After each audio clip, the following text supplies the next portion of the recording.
Okay, welcome back, team. Okay, so this is part 3 of building your self-esteem. I don't know why I keep saying self-esteem. Building your self-confidence, okay? So hopefully you already saw part 1 and saw part 2. So this is part 3. Just to recap, we're just covering from where we left off. We're talking about step 1, preparing your journey. So the key points for preparing your journey are: look at what you've already achieved, think about your strengths, think about what is important to you and where you want to go, and start managing your mind. As I was leaving off, managing your mind, you want to make sure that you are aware and holding yourself accountable to the company that you're keeping, as well as your surrounding, because like my mother used to say all the time, birds of a feather flock together. You are the company that you keep. So if you're finding yourself around people that are have that stinking thinking, that negative thinking, chances are you will begin to be negative as well. So you want to surround yourself around people who are thinking positive, who are making things happen, who are pursuing their goals, who speak positive affirmations upon themselves. Because when you surround yourself with those type of people, then chances are you will become and pick the same type of person and pick up the same habits. Okay. Also, just wanted to give a little analogy.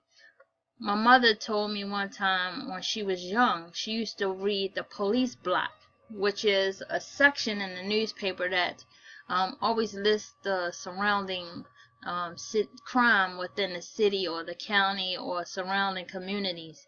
And she used to read it every day. And she said it got to the point where she became fearful, because she just kept reading and taking that in over and over and over. And then she thought that something was going to happen to her. She thought somebody was going to either commit some kind of crime against her or break into her home. It just made her fearful. So you want to be careful about what you're constantly presenting and feeding yourself, your mental mind, as well as your ear gates, or your hearing, what you're taking into your inner self.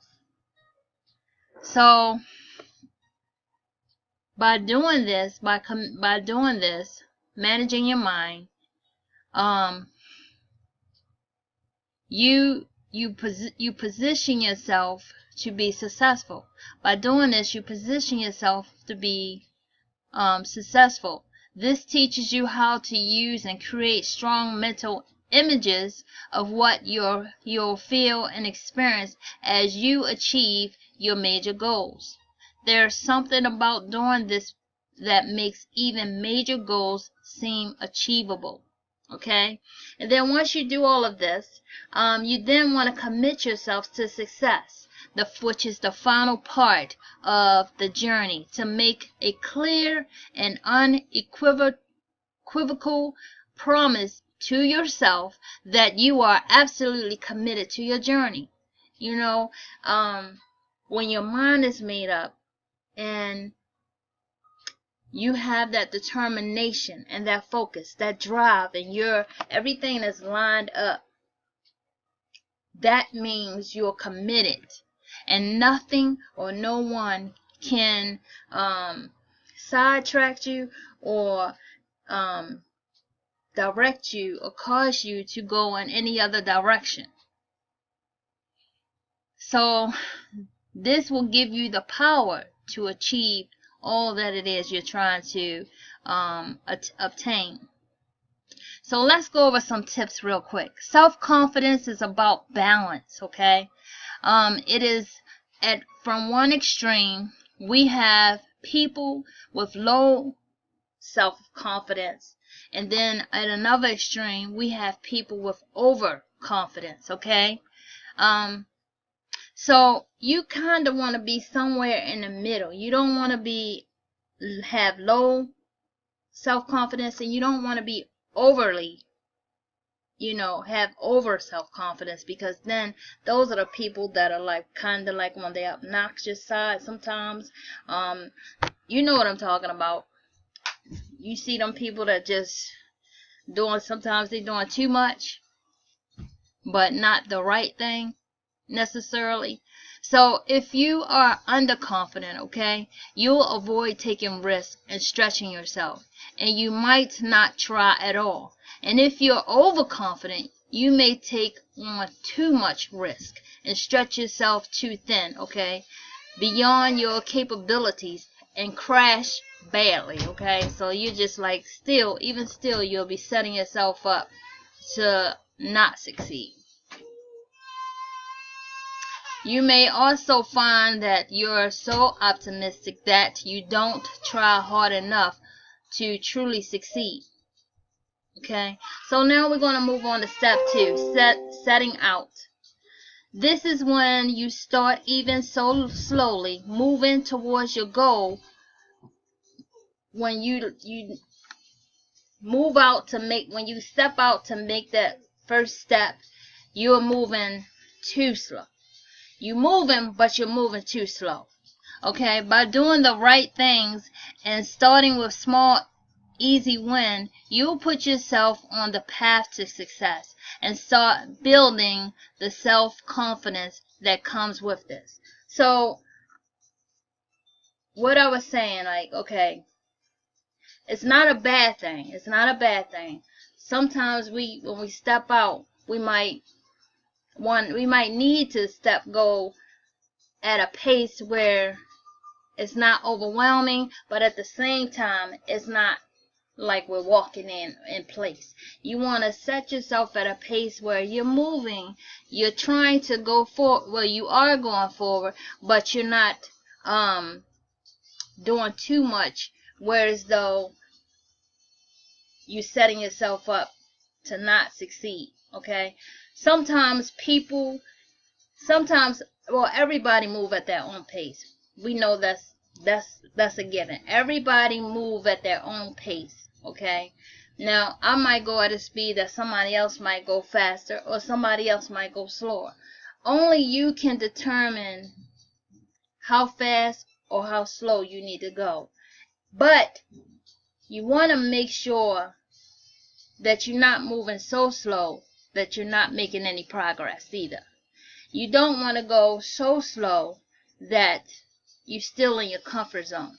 So nobody else can determine, okay. Nobody can say, Denise, you're going too slow, okay. Nobody can say, well, Denise, you're going too fast. Only Denise know when I am stretching myself. Only Denise know when I'm stepping out of my comfort zone, because you get that nervous feeling, but the saying is, it's okay to be nervous, or it's okay to be fearful, but do it anyway. That's when you're stretching yourself, So anyway, let's get back to setting yourself out. One of the key points, we have some key points here, and one is building the knowledge you need to succeed. Focus on the basics. Set small goals and achieve them. Keep managing your mind always. Always.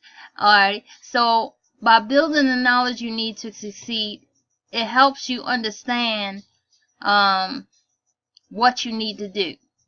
It helps you to look at your goals, identify the skills, and understand how to achieve them. Alright, then look at how you can acquire these skills confidently and well. Alright, don't just accept a sketchy, just good enough solution. Look for the solution, okay? Look for a program or a course that fully equips you to achieve what it is that you're trying to achieve. Ideally give you the certificate or qualifications that you can be proud of. For example, in order to build the knowledge or to build on the skill of self-confidence, first of all, you know that you need to do certain things that's going to help. According to, if you looked in part 1, when you watched the video, when she was saying some of the things she was saying, think positive and do affirmations. Okay, look for those. Look for that knowledge. Look for that information. Do the research. Find some affirmations that's going to help pick you up and make you feel the way that you need to feel. Read the books that's going to teach you the skill set to identify and to build up on or build on top of what's you already possess, to be the successful person that you need to be. You know, watch the videos, listen to the audios of edification and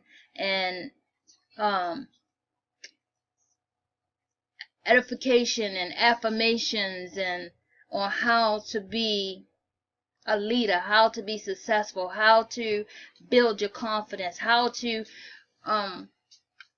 exalt and raise up your self-esteem. Okay, do those things. That's where the knowledge come in. That's where the understanding comes. Okay, so that's how you obtain those things. And take notes and write down, like for example, you can set your, I saw this lady, I listened to this recording a couple of days ago of this lady, how she listened to affirmations every day. She had adjusted her cell phone to give off reminders of affirmations throughout the day, just to keep her mind stayed on those things so she can meditate on those things. And what she did is she put it into her calendar as a reminder, so it would go off when the alarm would go off, the affirmation would show up, and she would read it and just meditate on it for a few minutes all day long, every day. And then those words begin to come to life within you. Okay, focus on the basics is another key point. Okay, when you're starting, don't try to do everything. Wait a minute. When you're starting, don't try to do anything clever or elaborate. Don't try to be all grand. Okay, keep it basic. Keep it simple. Keep it so that it's not too much for you to remember. It's not too much for you to do.